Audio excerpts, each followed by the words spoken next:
Oi, turminha, tô de volta para dar continuidade na nossa aula.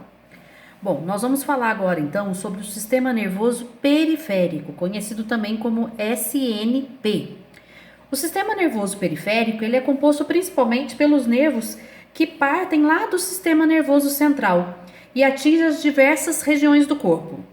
Os nervos, eles são constituídos por prolongamentos de vários neurônios. Lembra lá dos axônios, dos dendritos dos neurônios? Então, se vocês observarem nessa imagem aqui, olha, vocês vão ver. Aqui, olha, são feixes de vários axônios e dendritos. Então, além dos neurônios, nós vamos encontrar também nos nervos tecido conjuntivo, principalmente aqui, olha, no revestimento desses nervos, e vasos sanguíneos, tá? Alguns desses neurônios aí, que partem aí da medula do sistema nervoso central, eles conduzem informações das partes do corpo para o sistema nervoso central, enquanto outros realizam ação contrária, ou seja, eles levam informações do sistema nervoso central para o restante do corpo. Existem nervos que se originam no encéfalo, lembra lá? Aqui, olha, a imagem do encéfalo aqui. Então, aqui, olha, dá pra gente ver essas ramificações aqui.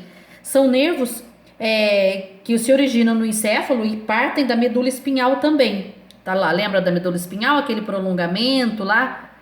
Então, nós vamos ter aí pares de nervos, tá? Conectados aos lados direito e esquerdo do corpo. E esses nervos vão se ramificando e chegando a todas as partes do nosso organismo.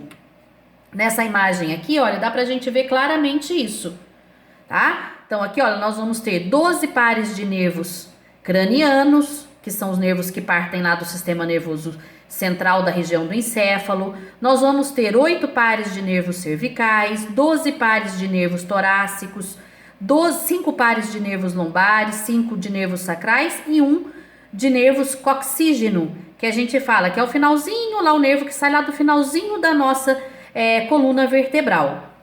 Os nervos que partem do encéfalo, eles conduzem diversos tipos de informações, como por exemplo, as que se referem aos órgãos dos sentidos, a produção de saliva e de lágrimas, a mastigação, a deglutição. As nossas expressões faciais são controladas por esses nervos, né? O sorrir, o movimentar a testa. Também são responsáveis por movimentos da cabeça, do pescoço, e também por funções vitais, como o batimento dos corações e o funcionamento dos nossos pulmões, tá? E ele é que controla os órgãos aí do nosso sistema digestório.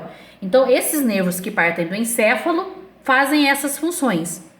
Os nervos que partem da medula espinhal, eles transmitem informações relacionadas aos membros inferiores e superiores, né, dos nossos braços, das nossas mãos. Também informações do tronco, aos órgãos reprodutores, partes da cabeça. Nessa imagem aqui, olha, dá pra gente ver claramente isso. Então, ó, o que tá em marrom aqui são os nervos que são responsáveis pelas funções aqui, olha, dos membros superiores, cabeça. O que tá em azul são os nervos que controlam aqui a região do nosso abdômen. E aqui os nervos que estão em vermelhinho, aqui, olha, os membros inferiores. Os verdes controlam lá a parte das nossas pernas, os nossos órgãos reprodutores, tá? Então, esse é o funcionamento dos nervos dentro do nosso corpo. Para vocês entenderem um pouquinho como os nossos nervos atuam, vamos imaginar, por exemplo, um colega encosta um dedo nas suas costas, né? Seja para chamar sua atenção ou para brincar. Nesse instante, os receptores do tato, então os receptores que estão lá na ponta do dedo, ou localizados na pele das nossas costas, são ativados. Vão enviar impulsos nervosos a um nervo que se comunica com a medula espinhal. Esses impulsos, então, são transmitidos da medula espinhal para os neurônios do encéfalo, né? A região que reconhece e interpreta aí os estímulos do tato. Tá? Você, então, tem a percepção de que alguém encostou nas suas costas. Isso é muito rápido, gente. Tá? É em questão assim de milésimos de segundo, porque a pessoa encostou, a gente já não tem aquela sensação de que tem algo encostando na gente, a gente já não tende a virar, tá? Então esse estímulo ele é muito rápido. Nós temos que falar também um pouquinho sobre os cuidados com o nosso cérebro. A nossa caixa craniana, o nosso crânio ali, os ossos do crânio, eles já fazem essa proteção. Mas existem protetores externos, né? Por exemplo, como o uso de capacete, quando a pessoa vai andar de moto, o uso de capacetes em exercícios, por exemplo, andar de skate, de patins, de patinete, que são o tipos de exercícios que podem causar uma lesão no nosso cérebro, tá? Então, essa importância aí da gente cuidar bem desse sistema contra impactos, por uma questão óbvia, né? Pelas diversas razões que nós vimos aí das funções dele.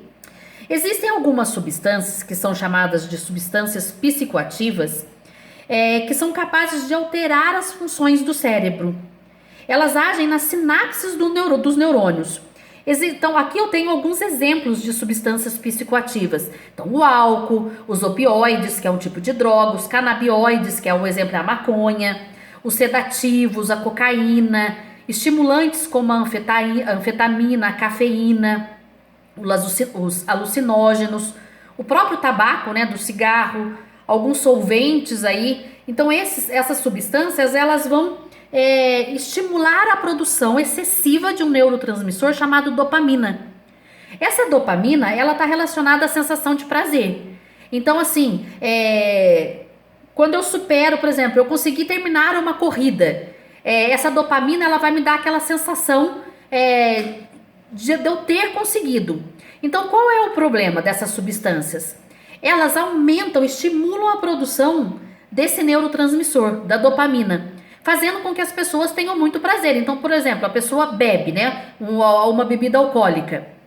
Ela vai ter aquela liberação de dopamina, vai ter aquela sensação gostosa. Qual é a tendência? Ela querer repetir isso de novo. E aí vem a dependência por essas substâncias, porque elas causam prazer. Então, quanto mais eu uso, mais eu quero usar. Tá? E, sem dúvida nenhuma, elas vão afetar aí regiões do encéfalo que coordenam funções vitais do nosso corpo, como os batimentos cardíacos, como a temperatura, a respiração.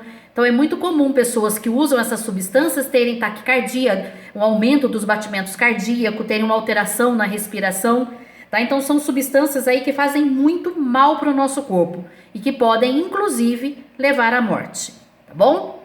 Então essa foi a nossa aula de hoje. Até a próxima.